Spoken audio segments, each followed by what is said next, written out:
there can be a lot of grief when we leave AA. We are giving up relationships, belief systems, identity, purpose, our entire way of life, our sense of safety, our community, our structure for how we live our week, connection. Maybe you're feeling pain, anger, betrayal.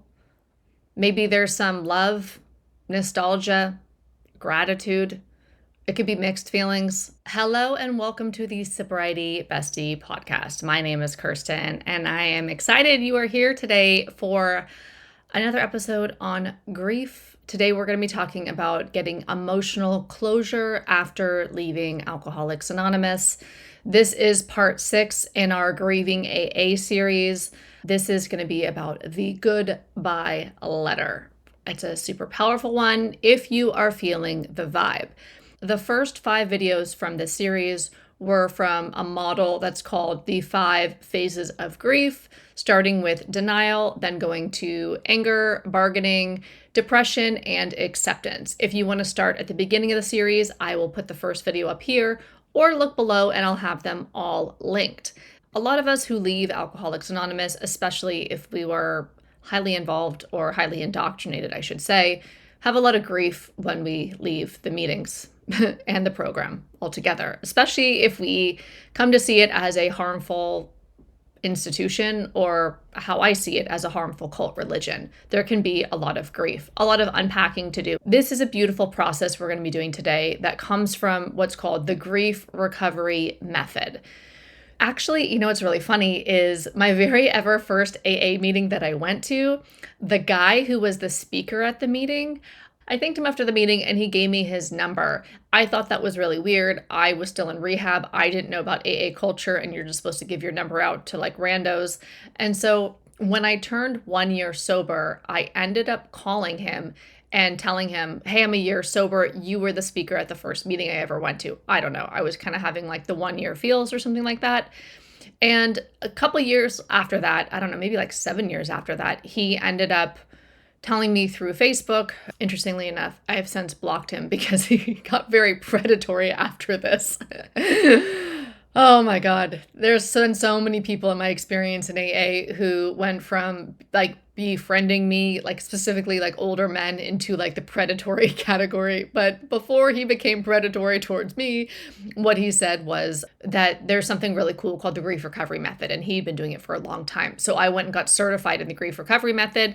They had a whole like week-long workshop in Bali. And so I went and did this whole process. It was actually really cool. And I wanted to share something with you that I was trained in, that I learned from it, because I think it's really relevant to grief in general. You could use it on any sort of relationship or anything that you're grieving in your life, but particularly here, we're going to be focused on grieving Alcoholics Anonymous.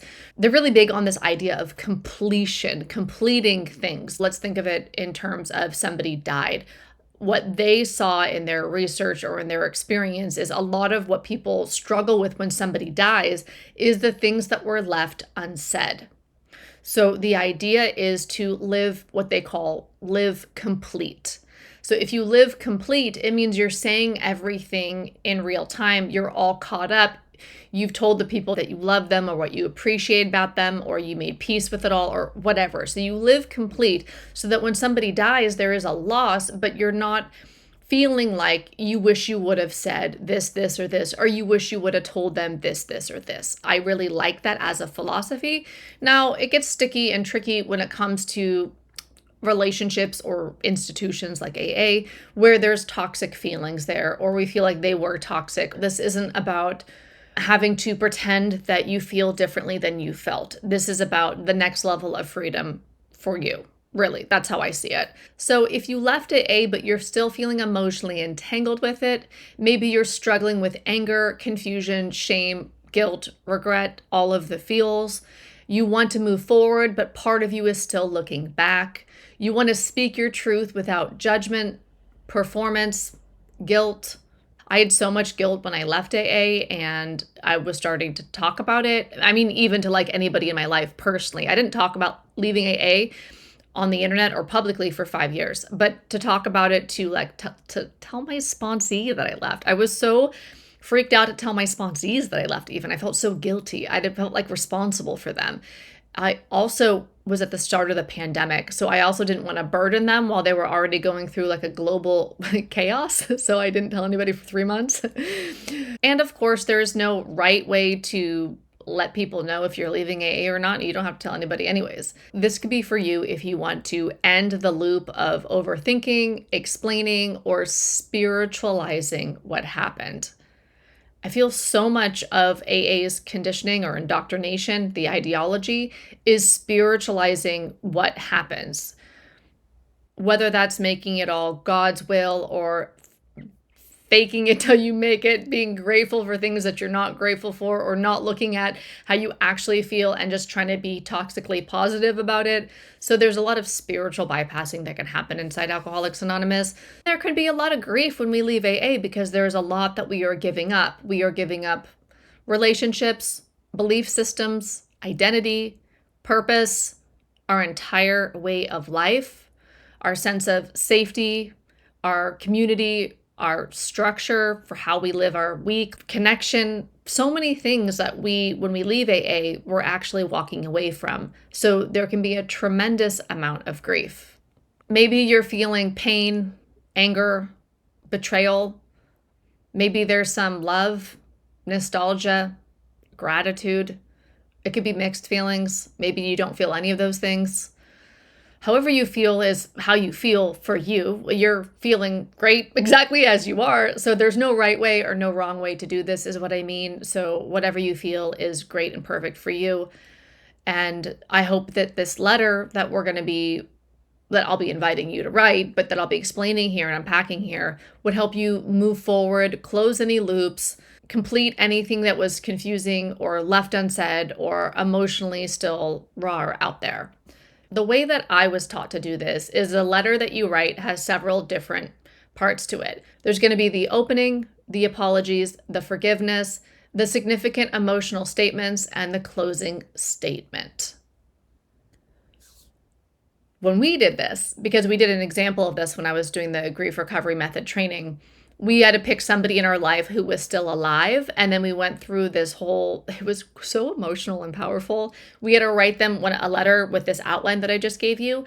And then we pretended, like with the group, we pretended that we were at that person's funeral. So whether this is a spouse, a parent, a kid, a friend, somebody, a sponsor, and we pretended that we were at that funeral and we read it as if we were reading it and they were deceased. And it was really emotional. I was totally crying over this process. It was really powerful for me. So maybe just listen and see what you think if you actually want to write the letter, or you can pause, write down the instructions, and actually do the letter. I just wanted to offer this up as a potential modality to help you find more freedom and closure and peace, to close the grief and to move the F on with your life after Alcoholics Anonymous, because it can be hard to do for a lot of us and take some time. So let's start with who this letter is to. You might want to have this letter be to Alcoholics Anonymous, to your sponsor, to the fellowship, to Bill Wilson, to an old belief system, to the last chapter in your life of AA. Let's keep it simple.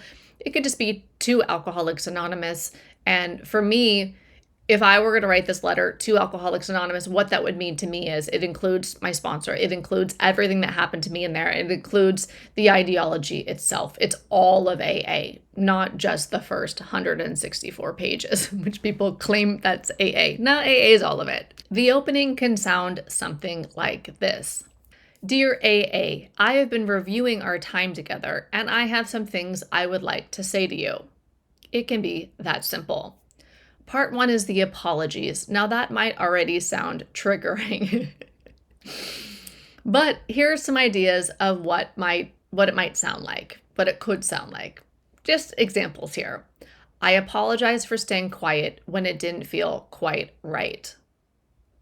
I know that I felt that I had a lot of guilt when I left, because as I was waking up to a lot of the harms in AA, I realized that I was actually complicit in a way because I stayed silent. I was trained to and conditioned to, indoctrinated to, there's real mind control that's happening in there, thought reform. But I did feel guilty about that. So by saying I apologize for staying quiet when it didn't feel quite right, that would be true to me without me betraying myself. The invitation is to only write what's true for you. This is not an exercise in self-betrayal. In fact, to me, Alcoholics Anonymous is all like a program based on self-betrayal. You're supposed to get outside of yourself and be obedient to the ideology, the group, and higher power, etc. So this is not self-betrayal. Only write what's true. Maybe there are apologies here that are true for you. If there's not, skip it. This is not self-betrayal, please. Here's something else that I would say. I apologize to myself for not trusting my gut. I did betray myself in Alcoholics Anonymous. Not all the time, not every time, but I did. So it's kind of like an acknowledgement of like what was going on. Another thing that would be true for me is I apologize for judging others who questioned the programming. I did. I did judge others. When people would say things like, isn't identifying as an alcoholic, isn't that bad? You don't want to identify with something negative. You only want to like encourage what you do want. I would agree with them. I would say, yeah, I totally agree with you, but I do it anyways. I don't know. I can't remember now how I would justify that. But when people would say things, I would agree with a lot of the stuff that people were like, that was like dissenting stuff in AA, because a lot of their points were valid.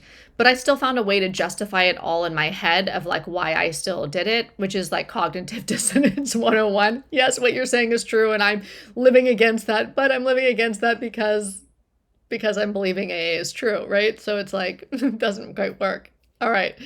So here could be another one. I apologize for ignoring the red flags because I was afraid of losing what I felt was saving me. I apologize for indoctrinating others into AA ideology. I felt so bad about that. Another example could be, I apologize for shaming myself in your name, like in the name of Alcoholics Anonymous. Again, you're only going to write or say or consider what's true for you. Now let's move on to the forgiveness part of this letter. This is about freedom. This is not about excusing the harm. This is about cutting the energetic tie so that you don't have to carry what's not yours. Ways that this might sound, again, only true to you, ways that this might sound is, I forgive you for convincing me that I'm powerless. I forgive you for calling fear humility. I forgive you for pathologizing normal emotions. I forgive you for never letting me graduate. I forgive you for giving me breadcrumbs and pretending it was a spiritual feast. Anything that you want to write here that feels true to you, let it rip, let it out. Perhaps it could be cathartic. It doesn't have to be. It's going to be whatever it is for you if you're actually going to do this. The next part of the letter is the significant emotional truths.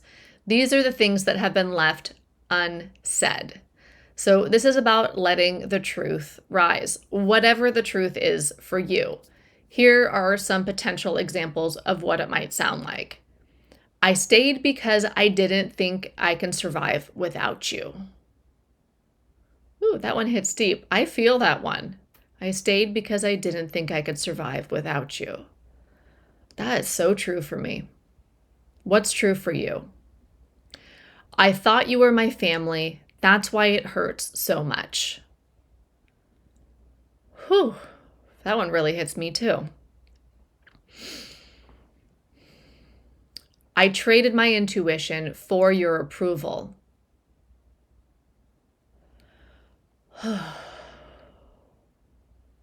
I shaped my identity around who you told me I needed to be. Literally, in order to survive. I told myself it was healing, even when it was hurt, or when it didn't feel right. I kept doubting myself, but I don't anymore. So another thing I want to say here is that it doesn't have to be like this structured. It can just be you pouring out your heart in a letter just to release the emotions and to be clear and to get it off your chest and to make peace with it so that nothing is left unsaid. So according to the grief recovery method model, it's those things that are left unsaid that fester inside us and bother us. So this is getting everything said. It's not being mailed to Alcoholics Anonymous World Center, World Organization, I forget what it's called, office. This is just for you, your heart, your spirit, your mind, dumping out your experience on the page so that nothing is left unsaid. It's a completion process, so you can feel complete and have closure with Alcoholics Anonymous. Of course, obviously, I can't guarantee that's how you're going to feel or what the result will be, but that's what this process is designed to do according to the grief recovery method. And the last part of the letter is the closure. It's ending with authority. This is where you say goodbye to the pain, goodbye to the past, goodbye to how it was, how you were, how the dynamic was. What this could look like is I take what served me and I release what harmed me. I reclaim my freedom, my truth, my power. I no longer need your permission to live my life. I call the shots from here. Whatever feels empowering and true for you to close off the letter, the completion letter.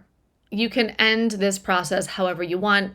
Like I told you, when we did it, we picked a person in our life and then we had a fake funeral and we imagined the person laying down. There was a student that laid down that pretended to be my loved one that I wanted to have a completion with, that's still alive, right? And they're pretending to be the dead loved one. And I'm reading the letter over their grave and I was crying the entire time. It was super emotional, even just to say the words out loud and then also to be heard and then also to be imagining that it was this person in my life, right? So that was also very cathartic too. So maybe you want to have a fake ceremony, like a ritual about it, a fake like funeral ceremony or something like that. Maybe you want to do it over your big book and then burn your big book, bury your big book. I don't know how you want to do this.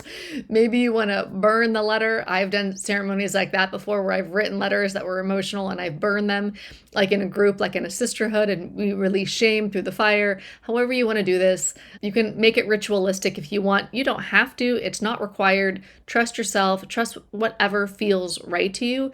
This is about completing the chapter and your grievances with and to what happened inside Alcoholics Anonymous or the ideology or the people inside it. This is about closing that door and opening yourself up emotionally, energetically, spiritually, all the ways to moving forward without letting the past weigh you down or burden you as much as it did. This is about completion. This is like the emotional graduation ceremony from AA. It's like, let's get it out of our field. So however that works for you, let me know what you think about this. Are you actually going to do it? Did you actually do it? Let me know in the comments what you're vibing, what came up with you. Maybe even hearing this process without doing it sparks something inside you. It is giving sacred for me because it's just so, it's like pouring our heart out and releasing the past and getting free in like a really cool way. I hope you found some value in this episode about an exercise from the grief recovery method and how it can be applied to your freedom from Alcoholics Anonymous. If you would like to deprogram with a community, I have something for free. It's called the Deprogram Lounge. I'll put a link for it below. Would love to vibe with you in there if you're feeling it. And as always, I can't wait to hear from you in the comments. Let's have this be a conversation, and I will see you in the next episode. All right, bye.